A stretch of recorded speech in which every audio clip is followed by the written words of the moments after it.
Hey, welcome back to my channel. I don't know if you've seen the last video I posted a few days ago.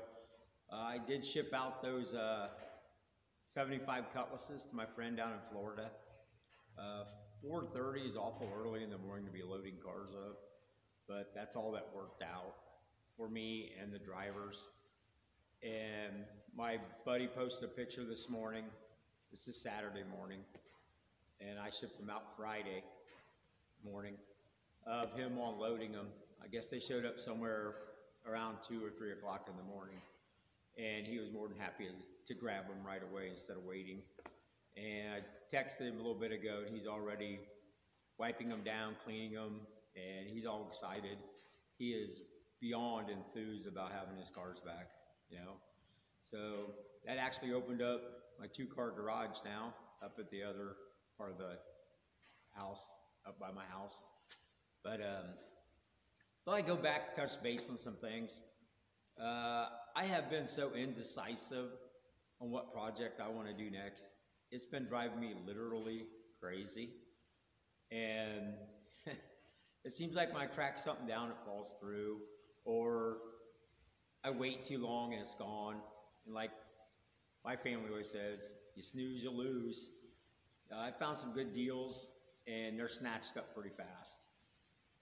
And the only reason why I'm kind of hesitant is I had received a message from someone that had a 77 Can-Am. And if none of you know what a Can-Am Pontiac is, go back and look. You know, do a little research and you'll see what they are. But a lot of people don't even know what these cars are, but it was pretty cool. And they had reached out to me through another acquaintance of mine that I was looking for a Pontiac project car. And they invited me out to the house to take a look at the car. And I was more than happy to, because, you know, I'm a car guy. I thought, this would be cool. Well, I got there, and I was pleasantly surprised. It was definitely a car guy, which makes it even easier to deal with people when they're car people. You know, you understand each other. But going out there, they say, oh, you can't find cars anymore. Oh, this guy has what everyone would love to have. He has a variety of cars and trucks. He's got a pretty decent collection.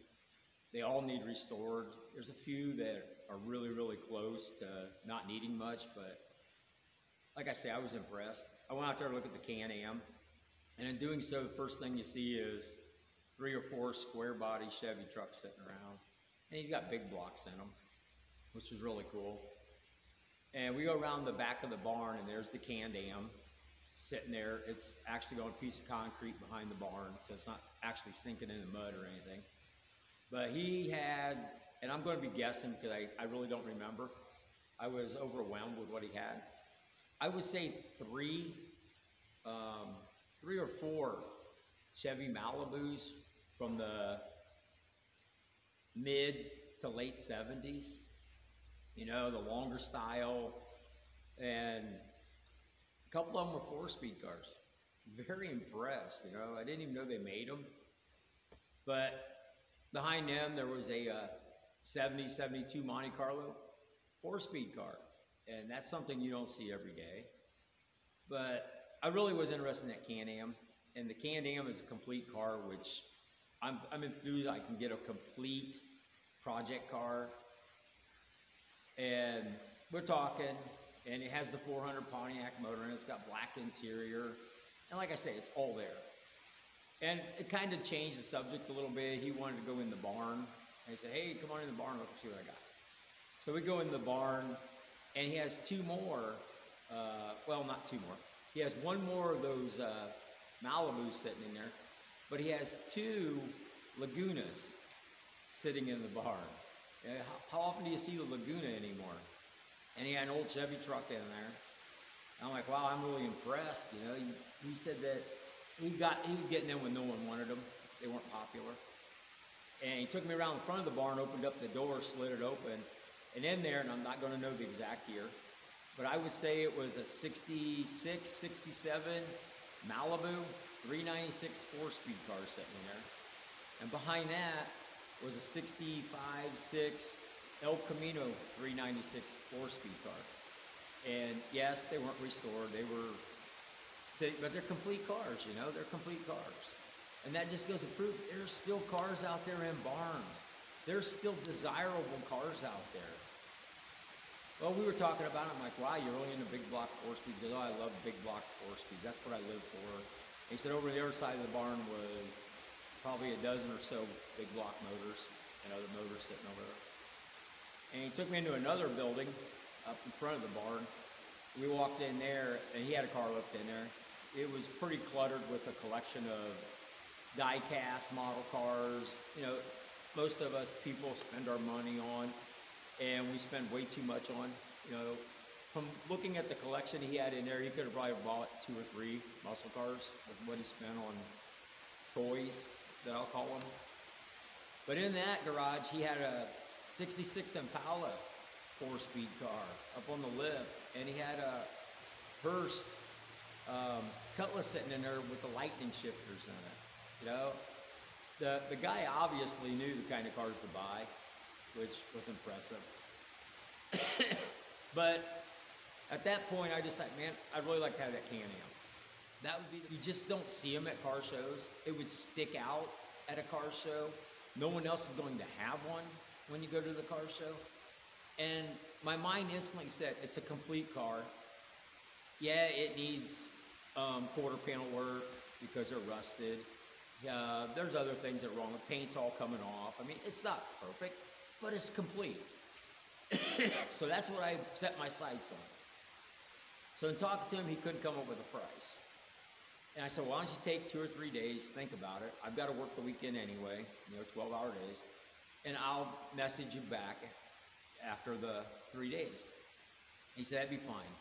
Well, I messaged him back after the 3 days, and he still can't put a price on the car.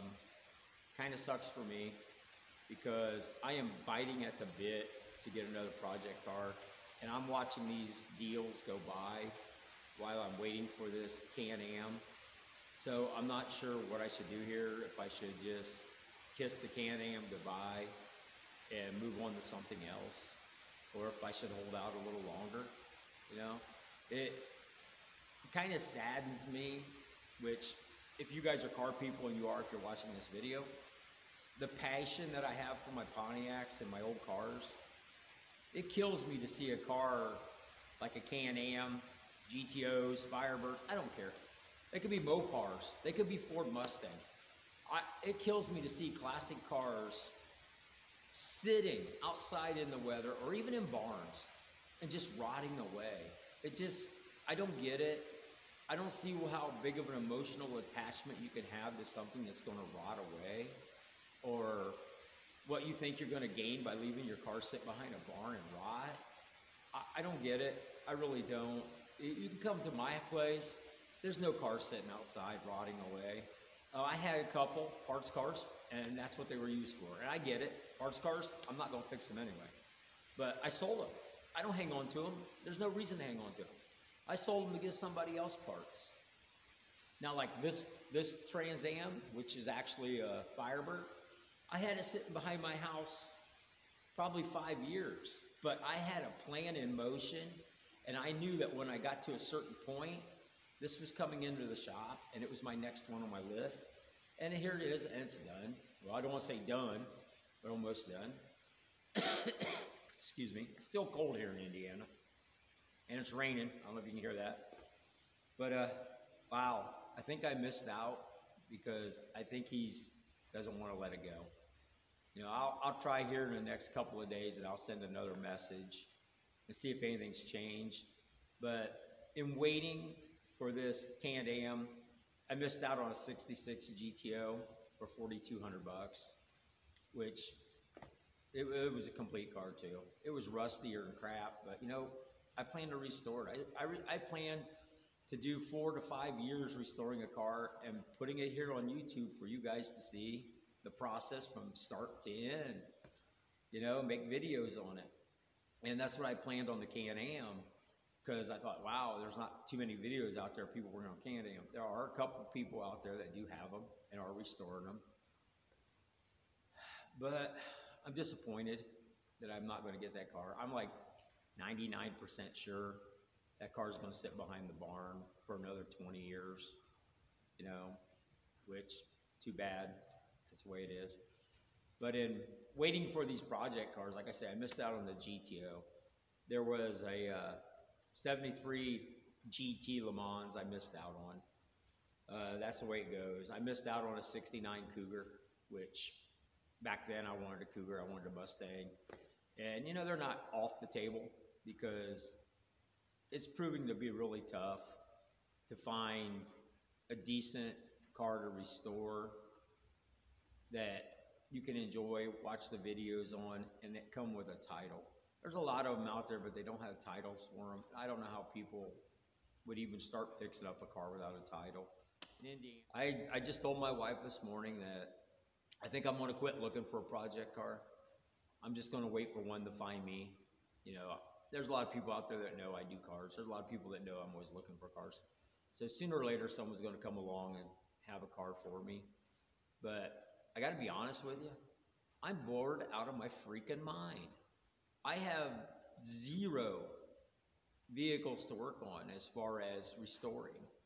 This one, I started up and it's loading up. I believe the carburetor is just too big for this motor.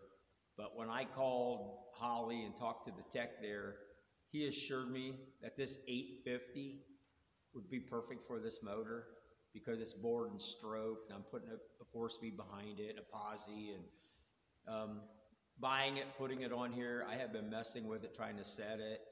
And like I say, when I go to start, it just loads up. I think I should have went with the 750 that I originally wanted, but I let someone talk me out of it there at Holly and go with a bigger carb, thinking it was going to be better. So now I think I'm stuck with an 850. My Oldsmobile, my 70 Oldsmobile, I think it has a 670 or I don't know. I can't remember. I actually thought about pulling it off my Cutlass and putting on the Trans Am to see if it made a difference. But my only concern there is my Cutlass is running damn good. You know, I hate to screw with anything. It idles great. It starts right up. It drives out nice. Everything's dialed in for that. And if I put it on here, I have a feeling I'm going to mess with some of the adjustments, and then it won't be right for my Cutlass. So I'm not sure what I'm going to do yet. Someone suggested I take this 850 to a buddy of mine that does race cars and let him rejet it and everything and back it down and make it for this car. So if that's possible, and I don't know, I'm not a carburetor guy. If that's possible, I might give that a shot, you know, to see how that works out for me or not. But that's all I got. But what do you guys do out there? You know, I thought Craigslist was the cat's meow back in the day. Craigslist is a joke today. You know, that's no way you're not going to find anything decent on there, so why even bother? So Marketplace is the next thing. You go there, you know, you can go way out, 500 miles from any town, whatever, and see what they have. But in reality, I don't want to drive 500 miles to go pick up a car that I'm not sure about. I've tried local groups on the internet that deal in like classics and hot rods and stuff in my area. And I don't know if it's me, but it seems like they've got a low following, and you don't get a response for a month from anybody. I was looking for parts for this, and I'd put on there, hey, I'm looking for this part. And it would be a month or so before anybody even said, you know, hey, why don't you just buy new, or don't know what to tell you, or well, hey, will this part fit, you know? But you would think a larger group would be answering faster and help you out a little more, but they don't seem very helpful in the local area. And I don't want to go way out there. You know, there's specialty clubs. Sure, I could go to an all Pontiac club or a GTO club, but, you know, you're talking 200 miles away, you know, or they're all over the United States, and some guy, hey, I got a GTO out here in California. It's not feasible for me to go get a project in California. Now, if I was looking for a car that was completely done, numbers matching the way I wanted, I was going to spend $60,000 for a car, Yeah, then California and out that way. But what do you guys do when you want a project car? You know, a specific brand, make, model. What's the easiest thing to do? Where's your resources? You know, mine seem to be drying up. Local car clubs and stuff, they're all getting older, like me. I'm old. Yeah. And the younger kids aren't into this old stuff. The younger kids are into modern, mostly LS stuff, air conditioned cruise, you know, power windows, power locks, heated seats, you know, cameras all over the place on their vehicles. And I'm old school old. I think I'm being phased out. I think our older generation here is basically getting kicked to the wayside. Maybe it's just me. I mean, I know there's still some people out there collecting Model Ts, you know, but I haven't seen any young people that do. You know, I think they're going, and I just don't know what to do here. I don't know what to do about a project car. It seems like my old sources have, several of them have passed away, you know, and their collections have been sold off by their spouses and their kids. In searching for a Pontiac, speaking of people passing away, when I was talking about finding a GTO or a Pontiac to restore, someone had texted my wife, who also is on Facebook, and said, hey, why don't you check on such and such's 65 GTO? Said, you know, when he passed away, we heard it was thrown into a barn on their property. And my wife was telling me about it, and I said, how many years ago have that been? And she's guessing 40 years ago. And I said, yeah, I don't think that car's still going to be in that barn 40 years later. You know, surely the family has sold it off or someone's fixed it up in the family. And she said, well, I know the wife. I'm going to go ahead and shoot her a text. So she did, and it was like 6 hours later, the lady came back and said, yeah, we still have that GTO. It's sitting out in the barn with 3 or 4 other classic cars, rotting in the barn. She said, I wanted to sell it, and my family about went crazy. Oh, you can't sell it, that was Dad's car. Oh, no way, you know. But none of them want to fix it either, she said. No one wants to spend the money. Nobody has the talent or energy to work on these cars. But yet, they can't even let them go. Where the wife is willing to let it go. She acted like she wanted it. She goes, yeah, if they weren't for them, you know, I'd probably sell it to you. So there's another fine story of a classic car that's, you know, 40 years ago, put in a barn. I don't know how they protected it. It's third floor barn from what I understand. But another classic rotting in the ground. And I know a lot of you say, that's no big deal.